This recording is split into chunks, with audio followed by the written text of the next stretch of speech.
Welcome back is the other guy. I'm here to top it up with y'all. No Fugazee. That's gonna be the title of the video today, man. You feel me? So if y'all aren't aware, this guy named David Cooley, he's the host of the No Fugazee podcast. Seemed like a really cool dude. I don't know him personally or anything like that. But I have watched a lot of like TikToks, including him, like stuff on Instagram, and seemed like a very logical dude. He makes a lot of good points. I think he argues his points well. He articulates his opinions well, and yeah, I never really had a problem with old boy. But from what I'm seeing here, right, he gives a lot of advice, relationship advice, stuff that men need to do, men don't need to do. And a lot of things that he talk about where he said men need to avoid is dating single moms, right? Dating and courting single moms, right? So from his understanding, there's no benefit of it. You're getting the short end of the stick.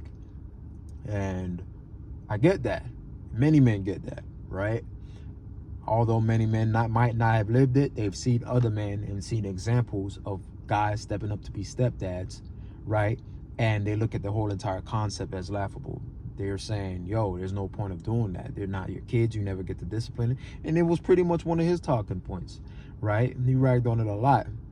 And it might sound good when you're saying it, but when your life, your authentic, your true life comes out, right? And you're doing the same exact things that you're telling men to avoid.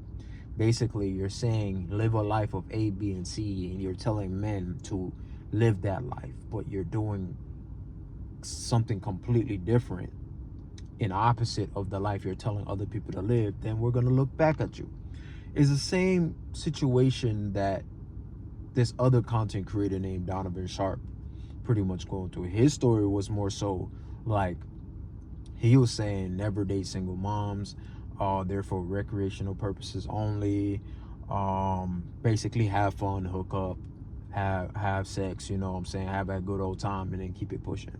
Or have your one night stand and keep it pushing. He also came out, well, recently, he didn't come out, but his life was all jacked too. He wasn't living the life that he sold y'all, you know. He lied and told everybody that he was raising his niece, but in reality, it was his stepdaughter. But like I said, I don't know much about David Cooley, but I do know this one thing.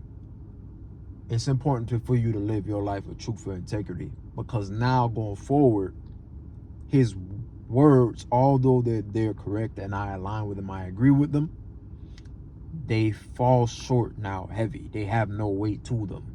You feel me?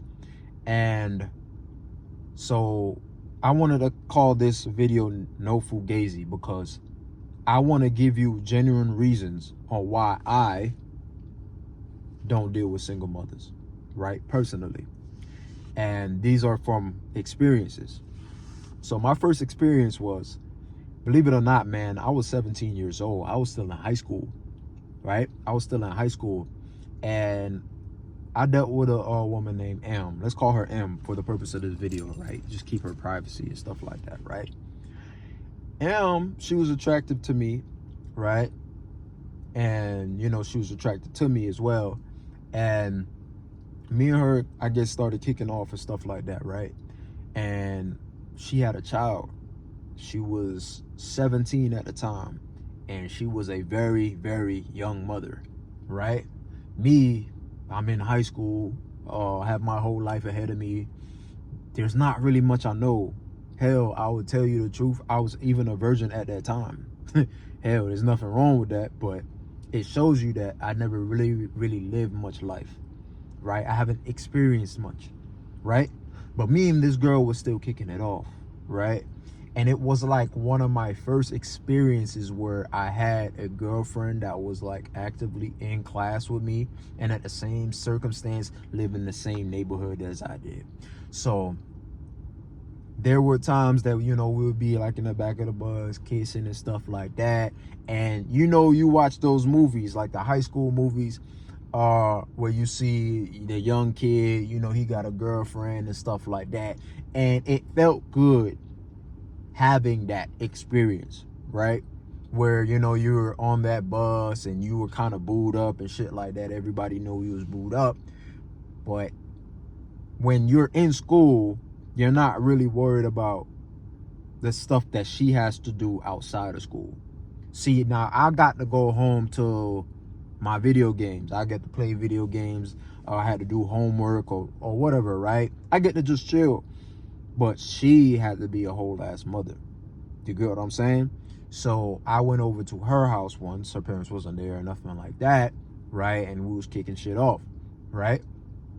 And I realized while we was doing that, she was so far ahead of me when it came on to what I labeled at the time was mature. Here I am, a guy that never been or never had intercourse before, and she has a whole ass child, meaning she's been active, stuff like that, right, etc., right? And I remember just not being very experienced, not necessarily like I was terrible at doing things. I didn't want to get there, right? Because like I said, I was young. It didn't feel like it was right. It wasn't my time. And she was at the time very cautious about her body, which was another thing that played into it. You know, her body changed after having a child, and it was something. I was 16, 17 years old. It wasn't something that I could really put in a grasp into proper concept. I couldn't really conceptualize what was going on. So apparently, like, you know, eventually we knew it wasn't going to work because my lack of experience. So I never really learned much, right, at that time, but I learned a lot looking back at it as an adult. But let me get into the second story, because obviously I never learned from the first one, right? So the second story plays out, and now I'm dealing with this girl. Let's call her, for the title, for the sake of this video, let's call her N, right? See, N I met at the job, you know, and she already told me prior, right, that she had a kid, right? But because I haven't learned from the situation prior, I thought it had more to do with me not being mature enough. So 6 years later, I felt like I was big and bad enough to take such responsibility on, right? At least I thought. So me and N was kicking off, and it's always sweet in the beginning, guys. I'm gonna tell y'all this. It's always sweet in the beginning. Where it's funny, ironic, is like you haven't met the child, you haven't seen the kid, you never, you know what I'm saying? She just says, okay, I have a kid, but y'all still really living your life. And it's very easy, right, to be, I won't say lured in because it makes it seem like they're predatory. It's, you know what I'm saying?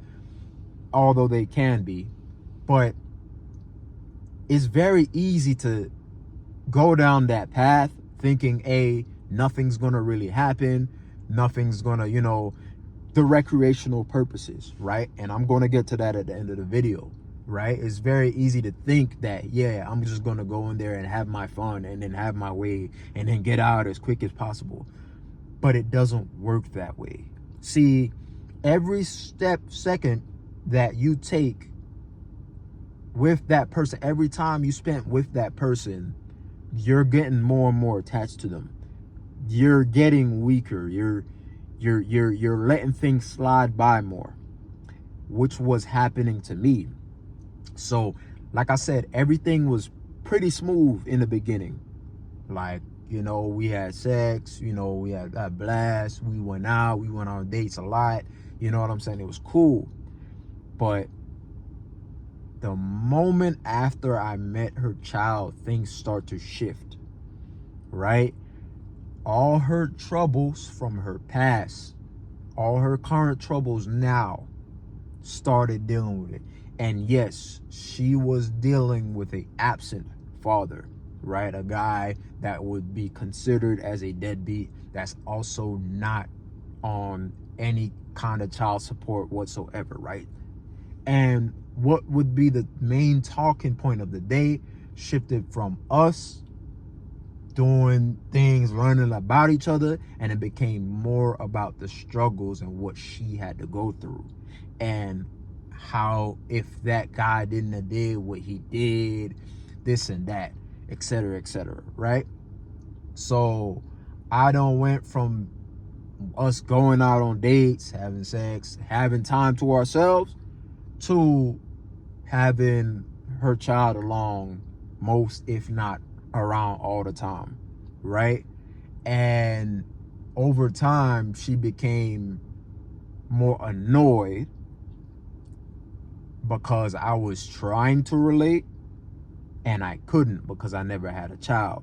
So basically, even if I never tried to relate, I might have problems that I might be dealing with myself, but her problems was always bigger. Her problems was always more harsh than mine.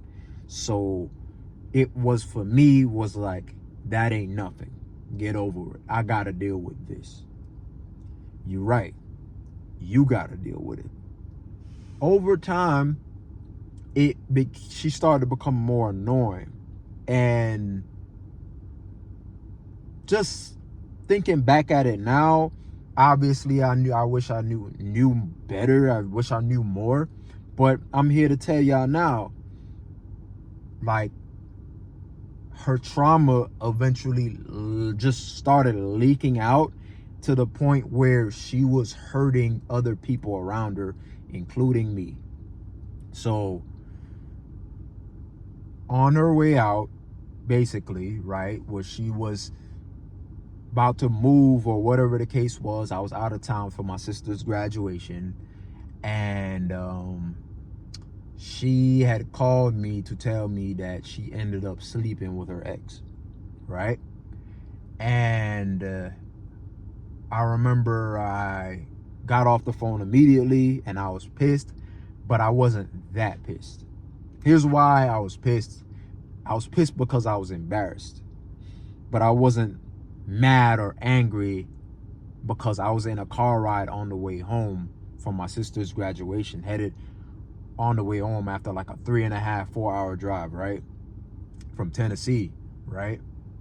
And I wasn't that pissed because, in a sense, I was kind of relieved.